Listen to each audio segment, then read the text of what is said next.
কেন অধরা শেখ শাহজাহান বারবার প্রশ্ন তুলেছে বিরোধীরা। এবার এর ব্যাখ্যা দিলেন ডিজি রাজীব কুমার, বল ঠেললেন ইডির কোর্টে।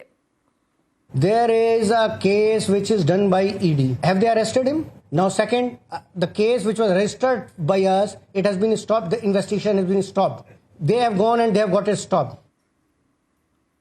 আর এদিকে সন্দেশখালীতে সন্দেশখালী যাচ্ছে তৃণমূলের 3 প্রতিনিধি। সন্দেশখালী যাবেন পার্থ ভৌমিক, সুজিত বসু। সন্দেশখালী যাবেন হাজি নুরুল। আমাদের সঙ্গে রয়েছেন আমাদের প্রতিনিধি উজ্জ্বল, আরো বিস্তারিত বলবে। উজ্জ্বল, তৃণমূলের এই 3 প্রতিনিধি দলটা কখন পৌঁছচ্ছেন, কি জানা যাচ্ছে?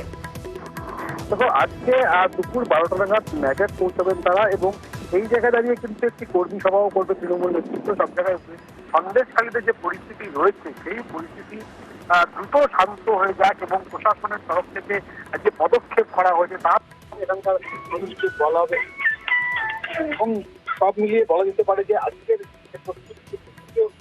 দেখে আসবে, কারণ তারা সেখানটায় যে সভা রয়েছে 3 মার্চ সন্দেশখালীতে সেই সভা হবে, সেখানে নেতৃত্ব উপস্থিত হবে। উপস্থিত হয়ে যে কি পদক্ষেপ ইতিমধ্যেই প্রশাসনের তরফ থেকে করা হয়েছে দ্রুত সেখানে শান্তি ফিরে আসবে, এবং সেখানকার যে মানুষের সঙ্গে কথাবার্তা বলা ইতিমধ্যেই যে সন্দেশখালী বেশ পদক্ষেপ প্রশাসনের তরফ থেকে। ঠিক একেবারে অনেক ধন্যবাদ উজ্জ্বল। আর 3রা মার্চ সন্দেশখালীতে তৃণমূলের জনসভা। সন্দেশখালীতে 1 লক্ষ জমায়েতের টার্গেট। জনসভায় থাকবেন চৌধুরীমা ভট্টাচার্য, পার্থ ভৌমিক। 3রা মার্চের জনসভায় থাকবেন ব্রাত্য বসু, তাপস রায়ও। সন্দেশখালী জনসভায় থাকবেন নির্মল ঘোষও। ভয় দেখানোর জন্য যাচ্ছে আর কি, যে মহিলারা মুখ খুলেছে তারা যেন মুখ না খুলতে পারে সেই জন্য ভয় দেখানোর জন্য যাচ্ছে। শুধু মহিলাদের উপর অত্যাচার হয়েছে তা তো না, একরের পর একর জমি দেখুন বেরিয়ে হয়ে গেছে। জমি তো আদিবাসীদের, কাগজ তো তাই বলছে। তাহলে সেই আদিবাসীরা ভাঙা বাড়িতে থাকে কেন?